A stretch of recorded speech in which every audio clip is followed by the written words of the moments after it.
Good morning, fine fellows and lasses of the YouTube nation. I hope everybody is doing fine and dandy out there. Obviously, it's me, Dan, from Dan's Haunted Cottage. And this morning finds me in, well, guess where I am? I'm in Kes.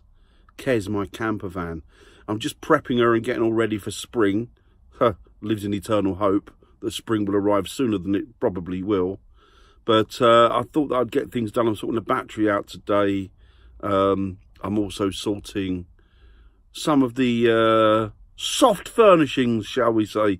Really, what I'm doing is I'm putting a blackout curtain up, so that it sounds like the war, doesn't it? So that when I go to sleep at night, it can completely shroud me in darkness, as it were, so I can get a good night's kip. Because when I've used it before, I've either used a material that isn't really thick enough. Not that I've used it that much, and I mean to remedy that this year. But I've either used a material that isn't thick enough, or not nothing, or not anything, I should say. And the light has bled through. So yes, so I am prepping her, and I have got the curtain up already. I have been an industrious little ant this morning, and yeah, she's looking good. I'm going to have to get her washed, or wash her myself, I think. Or pay someone to wash her for me. Lazy sod. But yeah, that's what I'm hoping to do this morning. She's looking spruce, may I say. She's looking pretty good. And she should be out the road for quite a few visits this year and a few camps. I mean to make the most of her this year. Because last year, obviously I only got her last year. And I never really, got her to the point where I wanted her. In actual fact, she wouldn't have been anywhere near finished if it weren't for the good people, Damon from Nina the Ambulance Camper, who's a good friend of mine, and Rick Van Man, who's a good friend of mine. And if it weren't for those two guys putting her together and doing everything for me, because I was at a loss, then I would have been stumped. So thanks, guys. Really appreciate that again. And hopefully get some camps out with you guys at some point this year. But I will be doing some, it'll be the Dan's Haunted Cottage Roadshow.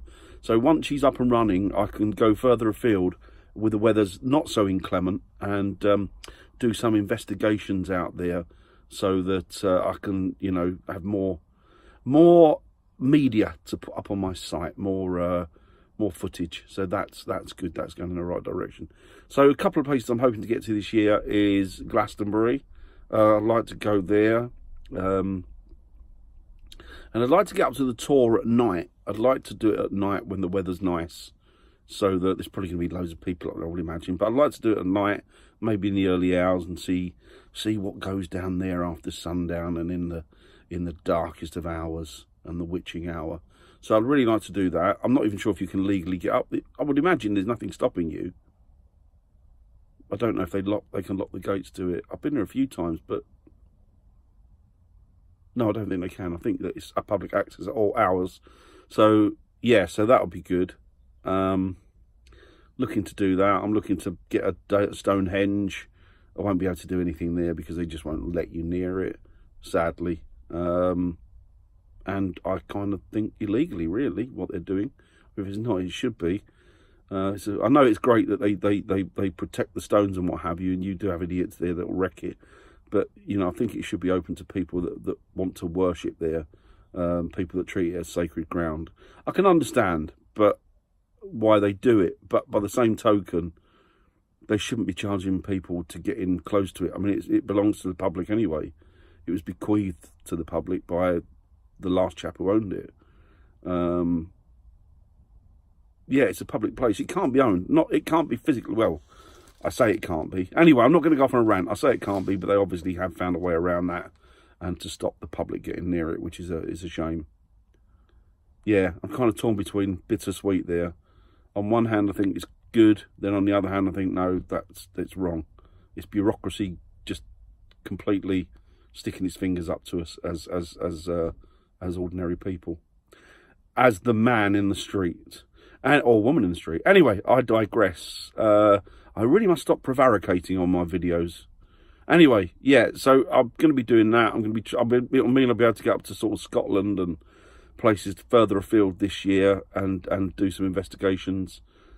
So yeah, and if I go out with Ricky, or I go out to see the guys in Yorkshire, who I spend a lot of time with, because most of my friends are up there in Yorkshire, then apart from the ones that I've got in Bristol and that, and down Bristol way, like Damon and like Rick and like Austin and Joe. Well, Joe's a London lad like me, but he spends a lot of time there anyway, as you probably know if you watch their videos. And if you don't, why not? Because they're great channels.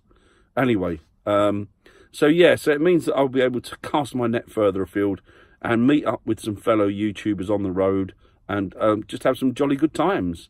Dave, I'm going to be meeting you. Dave One Man is Whippet. I'm definitely going to be catching up with you at some point this year, mate. We need to sort that out, definitely. And maybe have a camp together somewhere. And there are a few other people like Pippa. I've got to catch up with Pippa at some point.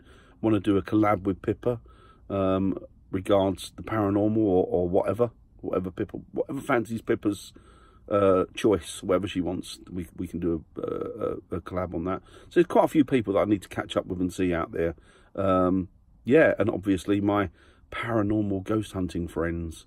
So yeah, all good things. Anyway, I'll have a quick look. You probably haven't seen her for a while, but we'll have a quick look. And she hasn't really changed, to be honest. It's exactly the same. I'll just shoot you around anyway. So she is a little bit messy at the minute. Well, it's just a general tidy up. I put a step on there, but that's obviously, you know where that is. That's the sink unit and the hob, which is a 2-burner. We've got the cupboard under there. There you go. We've got the ubiquitous Dreamcatcher, which everybody seems to have. I don't know what's going on there. I've got one of my little favourite paintings up there, which is I got actually in Glastonbury, and it is of the tour, which I really love. Got me Wolfway badge up, the thing up there. Everybody's got one of these, and we all know what it is. Yep, it's a thermometer type thing. I've got my pagan wheel over there. Got a mirror there. Hello. Yes, I'm doing it on the phone.